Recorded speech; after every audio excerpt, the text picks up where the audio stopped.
Hello বন্ধুরা, তোমরা কেমন আছো? আমি তো খুব খুব ভালো আছি। আর শিকাগো থেকে আমরা বেরিয়ে চলে গিয়েছিলাম নাইগ্রার উদ্দেশ্যে। আর নাইগ্রায় যাওয়ার পথে আমরা মাঝখানে ম্যাকডোনাল্ডস দেখতে পাই। ম্যাকডোনাল্ডস এখানে অনেক রয়েছে, কিন্তু এটা দেখতে পুরো ক্যাসেলের মতো। ভিতরে শুধু ম্যাকডোনাল্ডস ছিল না, ছিল আরো অনেক কিছু।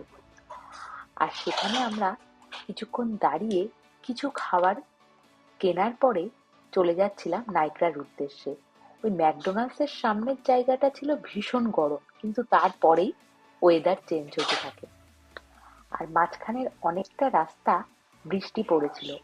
তারপরে কিছুক্ষণ যাওয়ার পরে বৃষ্টিটা কমে গিয়েছিল, কিন্তু ওয়েদার যেরকম গরম ছিল তার থেকে ভালো হয়ে গেছিল। বাইরে ভীষণ হাওয়াও দিচ্ছিল তখন। আর শিকাগো থেকে নাইগ্রার পথটা ছিল কিন্তু অনেকটা। আমরা আগের দিন রাত্রিবেলায় শিকাগো থেকে একটু সামনের দিকে এগিয়ে এসে হোটেলটা নিয়েছিলাম, যাতে পরের দিন যেতে আমাদের কিছুটা সময় হলেও কম লাগে। এই যে এখন আমরা নাইগ্রা ফলসের সামনে চলে এসেছি। এটা হচ্ছে নাইগ্রার স্টেট পার্ক। আর এখানে পৌঁছাতে পৌঁছাতে আমাদের অনেকটা রাত হয়ে গিয়েছিল। আমরা এখন গাড়ি থেকে নেমে এই নাইগ্রা ফলসের দিকেই যাচ্ছি। আর নাইগ্রা ফলসে ঢোকার সময় এরকম নাইগ্রা ফলসের স্টেট পার্ক বলে একটা সাইন দেওয়া ছিল। তখনও অনেক লোকের ভিড় ছিল। আর নাইগ্রা ফলসে এত রাত্রিবেলায় আসার কারণ হচ্ছে এর সুন্দর লাইটিংটা দেখার জন্য। নাইগ্রা ফলসের সামনে প্রত্যেকদিন সন্ধ্যাবেলা থেকে সুন্দর একটা লাইটিং দেওয়া থাকে, সেটাই দেখবো বলে আমরা গিয়েছিলাম। আর এই যে সেই নাইগ্রা ফলস, এতক্ষণ ধরে যার কথা আমি বলে এসেছি, আমি নিজেও বইয়েতে পড়েছি, কিন্তু এই প্রথমবার নিজের চোখের সামনে দেখলাম। ক্যামেরায় কতটা বোঝা যাচ্ছে জানি না, কিন্তু সামনে থেকে দেখতে খুব বেশি সুন্দর লেগেছিল আমাদের সবারই। আর আমরা এই ফলসের সামনের দিকেই যাচ্ছি। আর ওই যে দূরে দেখতে পাচ্ছ লাল লাইট জ্বলছে, ওইটাই হচ্ছে ক্যানাডা। আর সামনে আরেকটু কিছুটা গিয়ে সেখানে দাঁড়ানোর জায়গা ছিল লাইটিংটাকে সুন্দরভাবে দেখার জন্য, কিন্তু অনেকটা রাত হয়ে যাওয়ায় সেই জায়গাটা ওরা বন্ধ করে দিয়েছিল। তাই আমরা রাত্রিবেলায় এখান থেকেই এই লাইটিংটা দেখেছিলাম। আর তখনও সেখানে প্রচুর লোক ছিল যারা এখানে দাঁড়িয়ে ছবি তুলছিল, এই লাইটিং দেখেছিল। আর পরের দিন সকালবেলায় আমরা বেরিয়ে পড়েছি নাইগ্রা ফলসের বোটে উঠবো বলে। আর এইটা হচ্ছে বেলুন রাইড। এখানে লোকে সবাই ওঠে নাইগ্রা ফলসটাকে উপর থেকে সুন্দর করে দেখার জন্য। আর তারপরেই আমরা চলে এসেছিলাম বোটের টিকিট কাটার জন্য। এখানে আমরা সবাই লাইন দিয়ে দাঁড়িয়েছিলাম। এটা হচ্ছে টিকিট কাউন্টার। যে বোটটায় উঠবো সেই বোটটার নাম হচ্ছে মিড অফ দ্য মিস্ট। আর এই বোটটা করেই একদম ঝর্ণার নিচে অবধি আমাদেরকে নিয়ে যাবে। আমরা এখানে লাইন ধরে সবাই যাচ্ছি বোটে যাব বলে। আর কিছুটা হাঁটার পরে সামনের দিকেই একটা লিফট আছে। ওই লিফটে করে আমাদেরকে একদম নিচে নিয়ে যাবে বোটে ওঠার জন্য। আর অনেকেরই বোট রাইড হয়ে গেছে, তারা এই উপরে এসে এই ফলসটাকে দেখছিল। এখান থেকেও স্পষ্টভাবে ফলসটা দেখা যাচ্ছিল। আর এই হচ্ছে রেনবো বিচ, যার উল্টো দিকে দেখতে পাচ্ছ ওই সাইডটা কানাডা আর এই সাইডটা হচ্ছে আমেরিকা।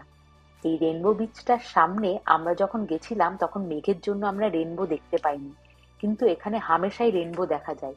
তার জন্য এই ব্রিজটার নাম করা হয়েছে রেনবো ব্রিজ। আর এখন আমরা সবাই বোটের মধ্যে উঠে গেছি। এই বোটে করেই ওই সেই ঝর্ণার সামনেটাই আমরা যাব। আমাদেরকে ঢোকার সময় সবাইকে একটা ব্লু কালারের রেনকোট দিয়ে দিয়েছিল। ব্লু কালারের রেনকোট দেয় হচ্ছে আমেরিকার সাইড থেকে, আর রেড কালারের রেনকোট দেয় হচ্ছে কানাডার সাইড থেকে, যে বোটটা ছাড়ে তার জন্য। পরে সেই ভিডিওতেও আমি তোমাদেরকে দেখাবো। আর এখানে মেড অফ দ্য মিস্ট এই রাইডটা ছাড়াও অনেক রকমের রাইড হয়, যেখানে হেঁটে একদম নিচে এই ফলসের সামনে যাওয়া যায়। সেখানেও রেনকোট দিয়ে দেওয়া হয় ইয়েলো কালারের। অনেকে হেঁটেও সিঁড়ি দিয়ে নিচে এই নাইগ্রা ফলসটা দেখতে যায়। আর আস্তে আস্তে আমরা বোটে করে যতই ফলসের দিকে এগোচ্ছিলাম, ততই যেন জলের ছাট এসে আমাদের সবাইকে ভিজিয়ে দিয়েছিল। আমরা প্রায় সবাই স্নান করে যাওয়ার মতো অবস্থায় ছিলাম। আর আমরা সবাই জানি যে নায়াগ্রা জলপ্রপাত ৩টি স্বতন্ত্র জলপ্রপাত নিয়ে গঠিত। একটা হচ্ছে হর্সু জলপ্রপাত, একটা আমেরিকান জলপ্রপাত, আর একটা হচ্ছে ব্রাইডাল ভেল জলপ্রপাত। হর্সু জলপ্রপাতটা বেশিরভাগটাই কানাডায়, আর আমেরিকান জলপ্রপাত এবং ব্রাইডাল ভেল জলপ্রপাতটা দুটোই এই আমেরিকার মধ্যেই। একসাথে এরা উত্তর আমেরিকার সব থেকে শক্তিশালী জলপ্রপাত তৈরি করেছে। আর এই বোট রাইড আর অন্যান্য রাইড এগুলো বেশিরভাগই গরমকালের সময়ই হয়। শীতকালে এগুলো বন্ধ থাকে, কারণ এই জলপ্রপাতগুলো পুরো ফ্রোজেন হয়ে যায়, পুরো বরফ হয়ে যায়। ওই জন্য এখানে বোট রাইড গুলো তখন আর চলে না। আর বোটটা খুবই আস্তে আস্তে চলছিল। ঝর্ণাগুলোর সামনে যখনই যাচ্ছিল, বোটটা আরো আস্তে করে দিচ্ছিল। আর জলের ছাট এসে আমাদেরকে পুরো স্নান করিয়ে দিচ্ছিল। আমাদের এটা খুবই ভালো লেগেছিল। আর এই ফলস নিজের চোখের সামনে দেখার অনুভূতিটাই যেন আলাদা ছিল। আমার প্রথম দেখায় নায়াগ্রা ফলসকে ভীষণ ভীষণ ভালো লেগেছিল।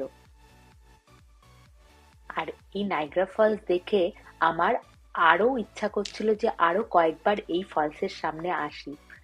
ভাবছিলাম যে আর যে অন্যান্য রাইড গুলো হয়, সেই রাইড গুলো তখন করব।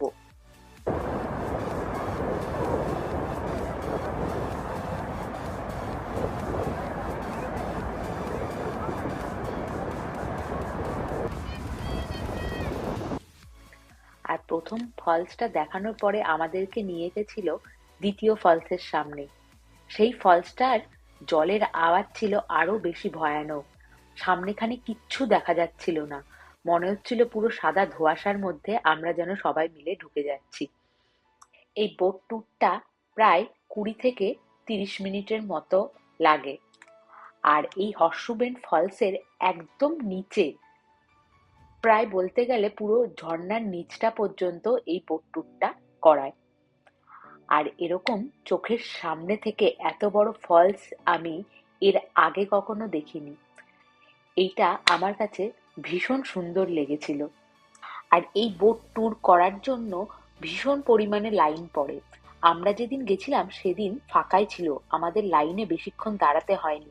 ওই ১৫ মিনিট মতো দাঁড়িয়েছিলাম।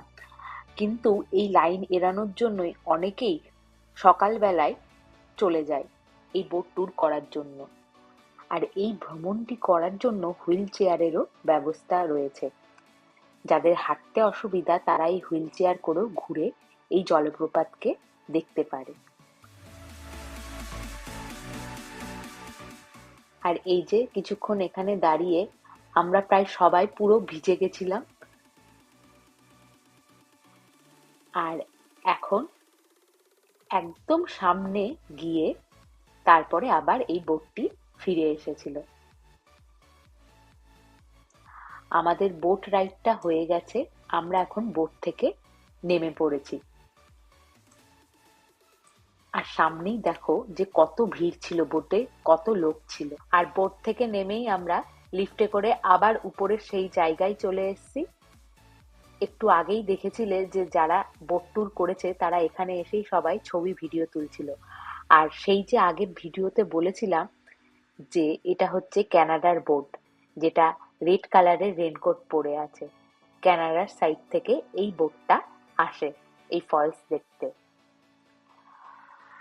এরপরে আমরা কিছুক্ষণ এই নায়াগ্রা ফলসে সময় কাটিয়ে এর দোকানপাটগুলো ঘুরে ফিরে ভালো মতো দেখে আমরা তারপরে হোটেলে ফিরে গেছিলাম। আজকের মতো ব্লগ এখানেই শেষ করছি। তোমরা সবাই খুব খুব ভালো থেকো। দেখা হবে আবার পরের ব্লগে।